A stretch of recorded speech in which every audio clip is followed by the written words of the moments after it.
The tricolor of India is not merely a symbol, it's a philosophy, an embodiment of what eternal India aspires to, the timeless ideals, and the worldview that India has embraced forever. The saffron at the top of the national flag symbolizes courage, sacrifice, and selflessness. It's the color of renunciation, a spiritual principle that is essential to Indian attitude to the world and to life in general. Tvena tatvena bhunjitha enjoins the Ishopanishad. Enjoy by renouncing.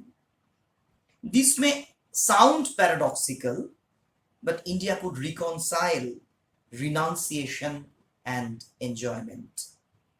Enjoy without developing any sense of attachment to the objects you enjoy. How exquisitely eternal India resolved the conflict between the secular and the religious, the worldly and the otherworldly. In the middle of the Indian flag, there is a white stripe which emblematizes honesty, purity, and peace. In Indian philosophy, white represents knowledge and spiritual enlightenment. That's why Goddess Saraswati, the deity of learning and knowledge, is clad in pure white. White also stands for detachment from all worldly pleasures and luxuries. India realized the impermanence of all these worldly pleasures and the necessity for withdrawing from this labyrinth of illusions for highest spiritual upliftment. The green at the bottom of the flag, represents faith, fertility, and prosperity. It's the color of youthful vitality.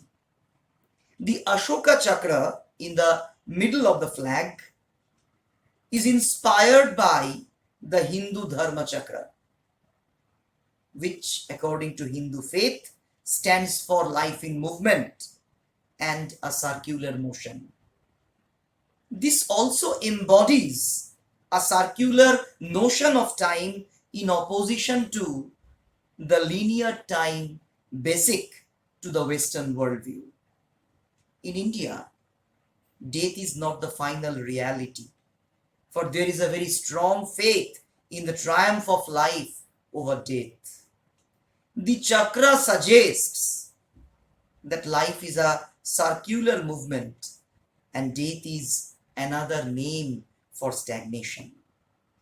In northern India, there is a folk performance called Pandavani, in which the performers sit forming a circle and usually narrate stories from Indian epics and mythology. Suppose a performer says, "Tab Sita mar gayi." The next performer immediately picks up from where he stops, saying, "अरे सीता कब मरी? हमारी सीता तो अभी जिंदा है," and then proceeds to connect the epic character with a village woman named Sita.